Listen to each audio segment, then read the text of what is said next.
Warm greetings to all the English language lovers. I am Mr. Nagaraj Kharade, Assistant Professor in English, Department of Humanities and Sciences, Walchand Institute of Technology, Solapur. I welcome you all to this presentation, to this video. Today I am going to deal with one of the interesting topics, that is writing letters. So at the end of this session, students will be able to understand the concept of letters and they will be able to write letters effectively. These are the contents I am going to cover in this video. First one is introduction to letter, format of letters, do's and don'ts, some common errors, some sample letters and letter templates. So what is letter? It is handwritten or typed message to convey something. It is sent and received through post or by hand. It is a systematic and grammatically correct draft. So formal letters are written to official persons applying for some services. It is also written for making request or seeking permissions.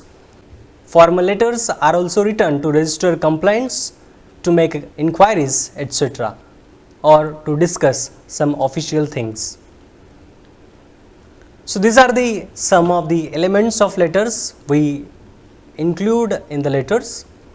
Number one, if you look at this code SRSSBTY, so if you look at this code one by one, the letters, so S stands for sender, which includes name, address and city, but it is also followed by date. Second one is R, that is receiver, in which we mention post, organization and the city. S stands for subject, in which we write or mention the reason of writing the letter, and S, the second S stands for salutation, which is respected or dear sir and ma'am, so on. So B stands for body, in which we have content and some concluding line. T stands for thanks, which is a complimentary closure, and Y stands for yours, that is yours faithfully, in which we mention our signature and then it is followed by name. So these are some of the elements of letters. So as far as formal letters are concerned, we should write the sender's name and address in the upper left hand corner. We should also write the company name if you are sending from a business. The receiver should immediately get the details of the senders. So I have mentioned a format of sender and receiver's address, so you can have a look at it. Once you complete the writing senders and receiver's address, then comes the point of subject. So subject is nothing but the purpose of letter in short.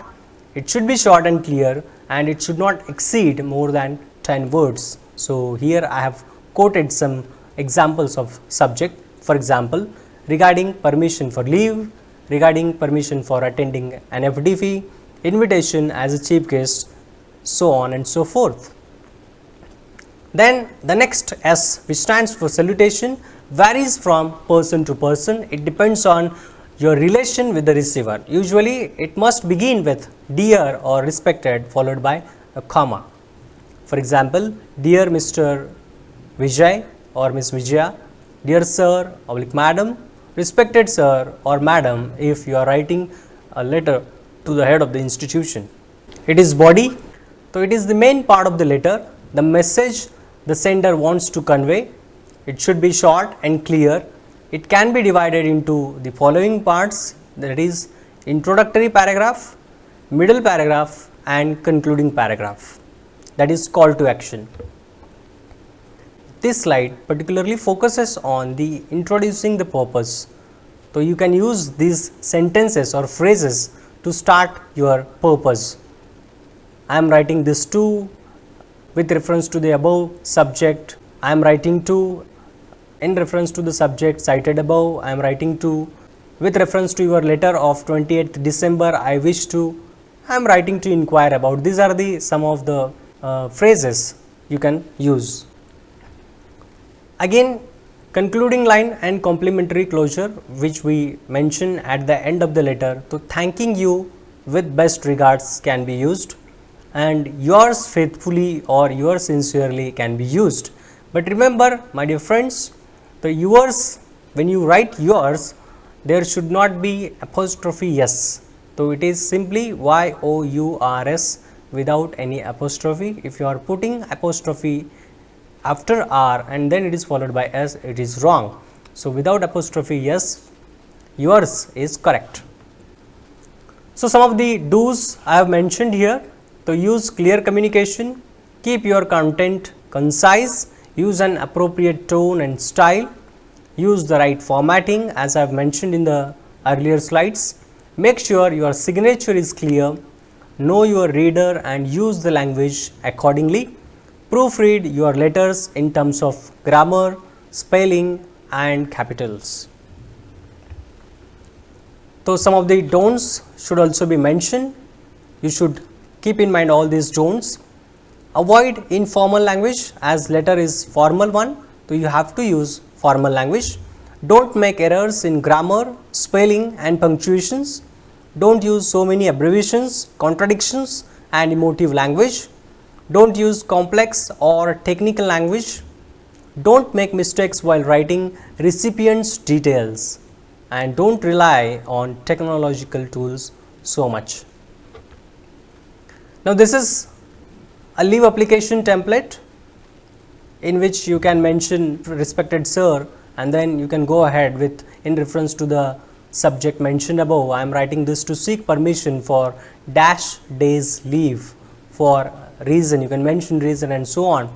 So, in this way you can go ahead with your letter, that is leave application, and you can finally end your letter with call to action, that is I humbly request you to grant me permission for the same.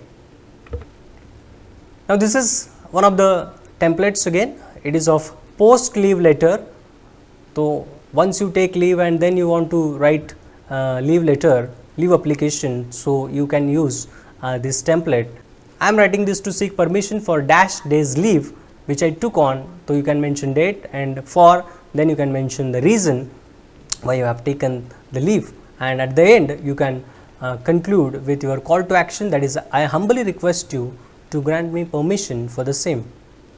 So, this is demand letter. We demand a lot of things like salary certificate, experience certificate, bona fide certificate, this and that.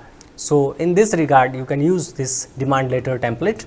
In reference to the subject cited above, I am writing this to seek the name of the document like salary slip or experience certificate or bona fide certificate or some other documents, and for why do you need the mention the reason, and again last but not least the call to action is I kindly request you to issue the same.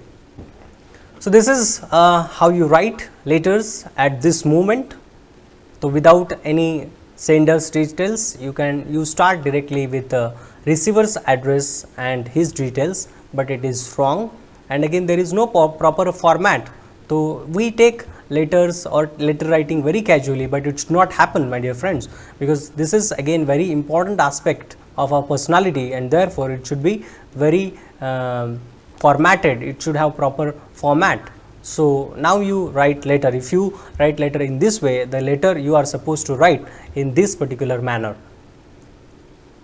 So, I have taken an example of one of the students. So, you can have a look at it. So, this is the earlier letter which she used to write, and after learning the proper format, she started writing letters in this way. And again after some time, so you should follow the format in this way. So, your letter should look like your personality. Your personality reflects through your letter, and therefore, letter writing is one of the major aspects of our life. So, with this we have come to the end of this presentation. Thank you very much.